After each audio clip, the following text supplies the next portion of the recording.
This is our Hidden Killers half year in review with True Crime Today. A look back at some of the most compelling conversations about the biggest cases we're following for you right here over the last 6 months and first half of 2024. Here's another one of those conversations. This is the Hidden Killers podcast with Tony Brueski. Featuring former FBI Special Agent and Chief of the Counterintelligence Behavioral Analysis Program, Robin Dreeke. Richard Allen getting ready to face trial for the murder of those two little girls in Delphi, Indiana. Two little girls that should have never lost their lives one day when they went out to go play in the woods. But is he the man who's responsible for their deaths? Lots of evidence pointing not necessarily towards him. In fact, there's not a whole lot that does point towards him other than some coerced allegations of saying that he did it in prison to other people under duress. It's an interesting thing, especially when we talk about how we interrogate people and try to get information out of them. Joining me to discuss, Robin Dreeke, retired FBI special agent. Getting information out of people is an interesting thing, and the way that we do it in this country is, I think, questionable, especially to other countries that don't necessarily have the principle of let's lie, let's scare the hell out of the person to try and get the answer that we want. Other places don't do that because it doesn't necessarily produce accurate results all of the time. What are your thoughts on this? Because this is how we do things here. It's kind of how I think a lot of us think, well, the system must work this way. This must be successful, and it gets what you want. Does it really, though? So some people do that. Yeah. If you look, my background, I am 100% anti-coercion, manipulation, subterfuge, all the pretexting that some people will utilize to do that for exactly the reasons you said. If you're looking for truth, veracity of information, you have to think in terms of not convincing or coercing someone to give it, because then you're getting like 10% accuracy that you have to follow up on what a lot of others. I think more in terms of how can I inspire them to want to share the truth? How can I inspire them to share truth before they have an opportunity to lie and deceive? And so it's always about understanding their motivations. And there's three keys that great interviewers will get a lot of reps in when interviewing. I say, I don't even like the word interrogation because it makes it sound it's ominous and oppressing on it. It's just an interview. It's a conversation. And great interviewers will maneuver in and out of using rationalizations, projections, and minimizers with individuals.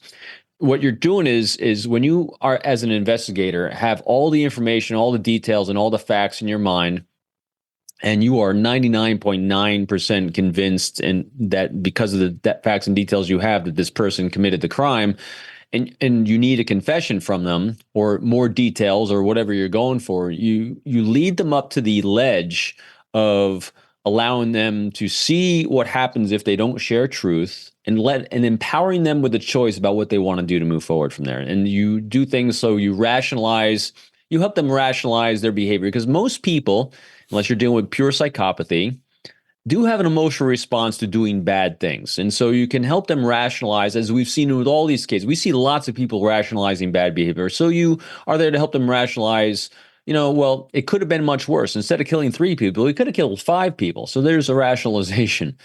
Projection, here's what a projection might look like. Instead of it's all your fault, because of the way you grew up and all the trauma you went through, walk a mile in your shoes and see what kind of choices you would make, because I understand that. So that's probably, if your mother wasn't like she was, your father didn't walk out on you, that's a projection. Then a minimizer is, if you just are able to share with me a little bit more details, we might be able to save a few more people. Maybe it'll help heal a few more people. And I could actually stand with you and actually talk to defense and talk to prosecution. We might be able to reduce the sentence a little bit from maybe the death sentence to maybe life behind bars. And so there we have minimalization. So surrounding all these things is the investigator, the interviewer is trying to determine the needs, wants, dreams, and aspirations, priorities, friction points, pain points of the individual, and seeing what they can do to be a resource for that individual overcoming those things and make a connection there. So, and again, I not oversimplifying it in like 30 seconds, me telling you how to do this, but That's what a great interviewer does. They're maneuvering around all those areas, and never once in there did I have to lie, cheat, steal, make up a falsehood, because I'm on the side of it just doesn't serve me well. It's also very incongruent with who I am as well. And if I'm going to be a resource for someone, that person has to feel I'm there for them, and I need congruence between my verbals, my nonverbal behavior. They have to understand that I see them not as a screwdriver or a tool to make myself look good and prosecute this case, but I'm actually there for them, as abhorrent as their behavior might have been, the horrible things they've done, in order for them to feel like I'm on their side, not taking their side, but on their side of trying to move them forward in their process. That's what you have to do. It's very challenging, but that's why great interviewers, great investigators have a lifetime of reps of doing this. Sick of the ads? We are too. Start listening with no commercials now and get access to all of our episodes in advance of everyone else. Become a True Crime Today Premium Plus subscriber on Apple Podcasts. Search True Crime Today Premium Plus on Apple Podcasts or go to our podcast page and sign up now. True Crime Today Premium Plus. Sign up now.